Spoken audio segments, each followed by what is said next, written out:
Saham versus kripto, pilih yang mana ya? Saksikan video ini.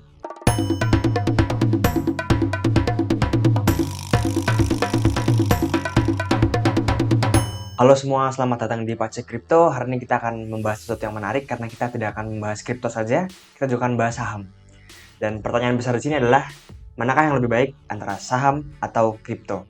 Mari kita lihat dari berbagai sudut pandang ya kawan-kawan, karena saya pribadi sudah melakukan trading dan investing kepada dua instrumen ini, yaitu saham dan kripto. Sebelum saham rame, saya sudah cukup melakukan trading dan investasi, dan kripto juga saya masuknya mungkin juga ada telat sih ya. Cuma saya juga sudah merasakan sekitar setengah tahun lebih ya kawan-kawan. Jadi saya bisa membandingkan di antara saham dan kripto, mana yang lebih enak, mana yang lebih baik, dan sebagainya. Oke, langsung saja kita saksikan video ini kawan-kawan. Aspek pertama yaitu usia para trader ataupun investor. Nah, secara garis besar ya kawan-kawan, saya melihatnya bahwa saham didominasi oleh orang-orang yang sudah cukup berusia ya kawan-kawan. Kalau saya dulu berkomunitas tuh banyak orang-orang yang sudah umur 30, 40, ibu-ibu, bapak-bapak yang sudah kerja. Nah, lalu anak muda juga ada ya kawan-kawan, cuma tidak mendominasi. Dan sedangkan kripto kita tahu sendiri didominasi oleh anak muda ya kawan-kawan. Mungkin teman-teman saya sudah banyak yang main kripto, lalu kakak kelas saya, dan sebagainya kawan-kawan. Orang tua pun ada yang bermain kripto, namun mungkin mereka lebih ke trading ya kawan-kawan, dan jarang ya kawan-kawan mereka itu melakukan trading di kripto. Tapi ada juga ya kawan-kawan. Oke, berikutnya aturan main. Saya sebutnya aturan main. Kalau di saham Indonesia, ada yang namanya batas auto reject saham, atau kita tahu sendiri ya kawan-kawan, ada yang namanya ARA dan ARB. Jadi intinya kenaikan saham itu dibatasi ya kawan-kawan oleh peraturan supaya tidak terlalu parah volatilitasnya kawan-kawan. Kita lihat di sini ada yang 35% untuk saham yang harganya murah sekali, ada 25% untuk saham yang harganya menengah, dan 20% untuk saham yang harganya cukup tinggi ya kawan-kawan. Jadi ketika harga mencapai kenaikan 25% per hari, itu akan di stop ya kawan-kawan untuk overnya ya kawan-kawan. Jadi sudah tidak bisa orang menjual lagi ya kawan-kawan, namun untuk membeli bisa. Sedangkan untuk kripto tidak ada batasnya kawan-kawan, karena ini adalah seperti layaknya komoditas, jadi bisa dilakukan sampai berapa persen pun, naik berapa persen pun, turun berapa persen pun ya kawan-kawan. Enaknya kripto ini ya kawan-kawan. Oke. Berikutnya biaya trading ya kawan-kawan. Di sini saya mengambil contoh dua broker besar, yaitu Mirai Asset dan Indo Premier. Biaya tradingnya sekitar 0,15%, dan Indo Premier cukup mahal kan kita tahu sendiri. Walaupun banyak yang pakai juga, ini sekitar 0,19%. Dibandingkan dengan kripto, Indodax cukup mahal 0,3%. Namun toko kripto ini sangat murah kan kawan, hanya 0,1%. Dan Binance pun juga setahu saya sangat-sangat murah, sekitar 0,16% ya kalau tidak salah kawan-kawan per transaksi. Oke, berikutnya multi-bagger ya kawan-kawan. Apa itu multi-bagger? Multi-bagger ini adalah kenaikan yang sangat fantastis dalam dunia trading ya kawan-kawan, ataupun investasi. Oke, kita lihat di sini saya membandingkan dua aset ya kawan-kawan, yaitu Bank Jago dan Dogecoin ya kawan-kawan. Meskipun tidak apple to apple, namun sebagai perbandingan saja kawan-kawan. Bank Jago ini kan multi-bagger paling ekstrim ya kawan-kawan di dunia saham Indonesia, naik sekitar 68.000% dalam 2,5 tahun. Sedangkan Dogecoin 370.000% hanya dalam 1,5 tahun ya kawan-kawan. Jadi kalau menurut saya multi-bagger ini sangat mudah didapat dalam kripto ya kawan-kawan. Kita tahu sendiri kemarin kawanan NFT naik sekitar 20 kali lipat, 40 kali lipat dalam waktu sekitar beberapa minggu saja kawan-kawan. Jadi mendapatkan multi-bagger di dunia cryptocurrency ini sangat mudah ya kawan-kawan. Bukan sangat mudah, mungkin sangat mungkin ya kawan-kawan untuk mendapatkannya. Karena market cap-nya masih kecil, lalu pemainnya adalah pemain global ya kawan-kawan. Jadi aliran uangnya sangat-sangat kencang ya kawan-kawan. Jadi untuk mendapatkan multi-bagger jelas mudah di cryptocurrency. Oke, berikutnya pergerakan bandar atau pergerakan uang yang besar kawan-kawan. Ini adalah hal yang penting. Mengapa? Karena dengan bisa membaca ini, kita bisa tahu ya kawan-kawan arah market akan kemana. Karena pemain besar inilah yang mengontrol market. Kita tahu sendiri ya kawan-kawan ya, itu adalah rahasia umum. Oke, kita lihat kalau di cryptocurrency, karena tiap transaksi bisa di-detect ya kawan-kawan. Walaupun tidak tahu siapa yang pasti yang menjual itu, namun dapat di-detect aliran uangnya kawan-kawan. Jadi di sini kita bisa melihat pergerakan bandar cryptocurrency melalui cryptoquant.com. Kita bisa melihat apakah bandar sedang mau menjual ataupun mau menarik Bitcoin dan mengholdnya kawan-kawan melalui chart ini. Sedangkan untuk saham sangat mudah sekali kawan-kawan kita perhatikan pergerakan bandar, karena ada broker summary, lalu kita bisa tahu dana asing yang masuk ke saham-saham apa saja. Sangat-sangat terbuka ya kawan-kawan, walaupun ada rencana bahwa ntar akan dihapus Ya, menurut saya itu adalah hal yang buruk ya kawan-kawan, dan mungkin para retail akan memprotes ya kawan-kawan hal ini, sehingga tidak akan jadi ya kawan-kawan. Karena keterbukaan ini cukup diperlukan untuk kita, walaupun sebenarnya merugikan untuk para big money ya kawan-kawan. Jadi untuk pergerakan bandar, yang menang adalah saham, karena lebih mudah dideteksi ya kawan-kawan. Untuk volume transaksi kita lihat di sini, saya mengambil data pada saat ramai-ramainya ya kawan-kawan, di mana saham pada saat bulan Januari sekitar 25 triliun per minggu. Sedangkan cryptocurrency pada bulan April pada saat puncak-puncaknya transaksi sekitar 28 triliun per minggu. Ini pun hanya di Indonesia ya kawan-kawan. Saya ingatkan sekali lagi, belum di dunia global. Mungkin di dunia Amerika nilainya bisa berapa ratus kali lipat dibandingkan dengan transaksi ini ya kawan-kawan. Jadi kita lihat untuk volume transaksi dan likuiditas tentu saja menang cryptocurrency. Karena pemainnya adalah pemain global, aliran uangnya sangat amat besar, retailnya sangat amat banyak, dan institusi pun sangat amat banyak ya kawan-kawan. Oke, berikutnya kita melihat volatilitas. Ini adalah seberapa cepat naik turunnya ya kawan-kawan. Kita lihat di sini, kita akan membandingkan kedua yang paling besar, yaitu Bitcoin dan BBCA ya kawan-kawan, karena market cap-nya sangat besar. Kita lihat di Bitcoin, di sini banyak sekali ekor ya kawan-kawan, ekor, banyak sekali serangan jantung di sini ya kawan-kawan. Sedangkan di BCA ini sangat stabil ya kawan-kawan, dia candle closing-nya selalu solid, ekor pun hanya sedikit. Ya, jadi untuk volatilitas jelas menang Bitcoin jauh ya kawan-kawan. Kalau di Bitcoin tuh sehari bisa sekitar naik ratusan persen bisa, naik puluhan persen bisa, turun puluhan persen pun juga bisa ya kawan-kawan. Saya pernah melihat semua koin tuh turun sekitar 30-40% sehari ya kawan-kawan. Dan ini sangat-sangat gila ya kawan-kawan. Kalau kalian belum kuat jantungnya, mending jangan main crypto dulu ya kawan-kawan, karena sangat serem. Kalau untuk saham sebenarnya karena dibatasi oleh regulasi itu ya kawan-kawan, ARA 25% dan ARB 7%, jadi volatilitasnya tidak terlalu tinggi. Meskipun dalam saham gorengan kita tahu sendiri cukup parah juga ya kawan-kawan volatilitasnya. Tapi tetap lebih parah cryptocurrency, saya akui. Oke, berikutnya kita akan membahas variasi dan korelasi ya kawan-kawan. Apa itu variasi? Variasi itu adalah produk-produk yang disajikan atau yang bisa ditradingkan ya kawan-kawan. Kalau di Bursa Efek Indonesia atau di saham, kita tuh melihatnya per sektor kan.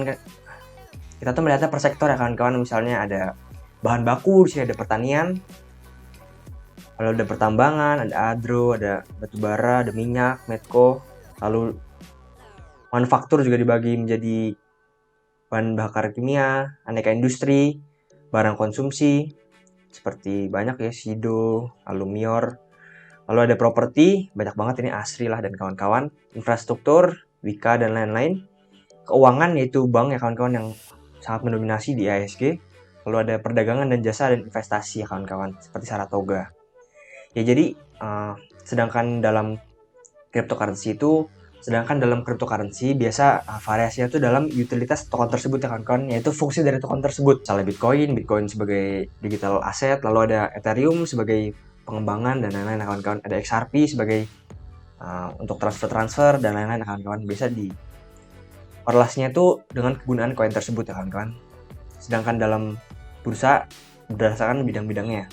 Untuk korelasinya, di bursa efek ini tidak saling terkorelasi ya kawan-kawan. Jadi misalnya hari ini bank naik, lalu yang lainnya turun, bisa saja. Lalu misalkan hari ini khusus bahan-bahan makanan naik dan yang lainnya turun, bisa saja kawan-kawan. Jadi korelasinya tidak terlalu besar. Jadi bisa saja satu sektor turun, satu sektor naik banget ya kawan-kawan. Nah, sedangkan Bitcoin ini cukup berkebalikan, di mana ketika Bitcoin drop, ada kecenderungan untuk kawan-kawan lainnya akan drop ya kawan-kawan. Kecuali emang Bitcoin dominannya sedang sangat turun ya kawan-kawan. Tapi kecenderungan memang ketika Bitcoin down, yang lain juga ikut down ya kawan-kawan. Berikutnya regulasi. Kalau untuk saham jelas ya kawan-kawan, jelas sangat regulasi, sangat dilindungi negara karena sudah dibawahi oleh OJK ya kawan-kawan. Dan ada pasal-pasalnya kawan-kawan yang mengatur tentang pasar modal ini. Sedangkan untuk aset kripto, regulasi di Indonesia ini baru oleh Bapeti ya kawan-kawan, yaitu adalah Badan Pengawas Perdagangan Berjangka atau Komoditi. Dimana ini juga sebenarnya untuk melindungi para investor dan lain-lain ya kawan-kawan. Namun kalau untuk mata uang ataupun untuk currency belum diakui ya kawan-kawan, cryptocurrency ini. Nah, lalu ada desas-desus juga bahwa BUMN sedang menyiapkan bursa kripto ya kawan-kawan. Jika ini terjadi, mungkin regulasi untuk cryptocurrency di Indonesia akan semakin baik dan semakin aman dan semakin diakui ya kawan-kawan tentunya. Nah, berikutnya ini yang cukup menarik yaitu waktu trading, di mana IHSG tahu sendiri ya kawan-kawan, ada jam buka dan jam tutup, yaitu jam 9 sampai jam 3 ya kawan-kawan. Ada pre-opening, lalu ada post-opening ntar. Ada pre-opening, lalu ntar ada closing juga ya kawan-kawan. Nah, sedangkan cryptocurrency ini 24 jam ya kawan-kawan. Jadi untuk kalian yang trading Bitcoin ini, dekannya seharian ya kawan-kawan. Dimana volatilitasnya tinggi, lalu 24 jam, jadi kita sedikit tidak tenang ya kawan-kawan. Kecuali kita holder ya kawan-kawan, santai. Jadi 24 jam lebih fleksibel, jelas lebih banyak peluang untuk ditradingkan dan lain-lain ya kawan-kawan. Nah, berikutnya untuk fitur yang ada di cryptocurrency dan sekarang ini tidak ada di saham, yaitu adalah future kawan-kawan, dimana kita bisa leverage, yaitu meminjam uang untuk bertrading sehingga mendapatkan cuan lebih banyak.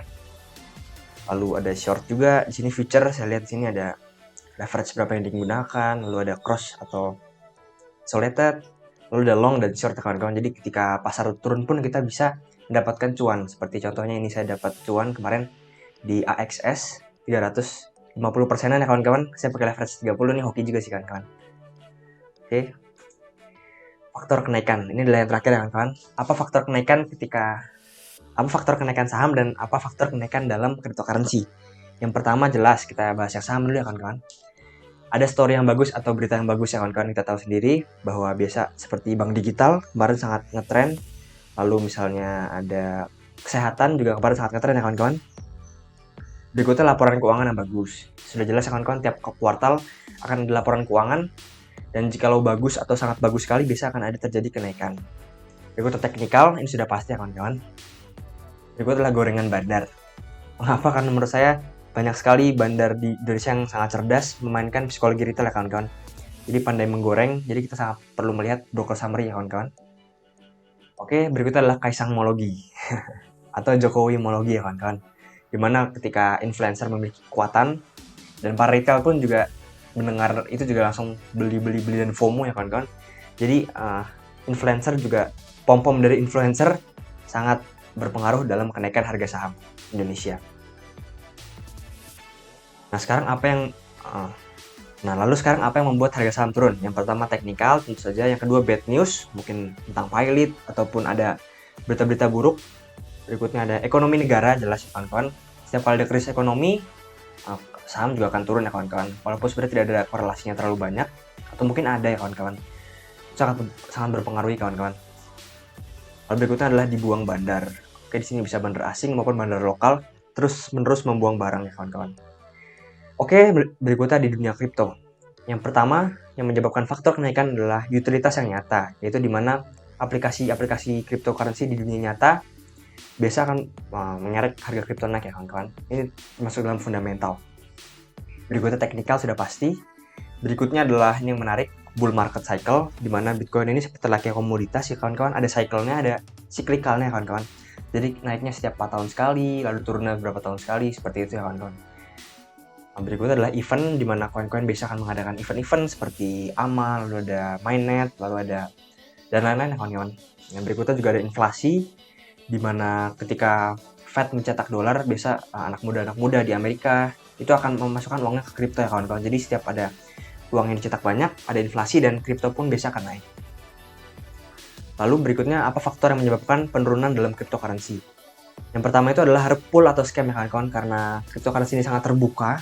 Jadi banyak sekali proyek-proyek baru yang tentunya beberapa yang tidak jelas, ada beberapa yang scam project, lalu ownernya kabur, membawa uang dan lain-lain ya kawan-kawan. Ini sangat bahaya sebenarnya kawan-kawan ya. Kalau main coin micin hati-hati.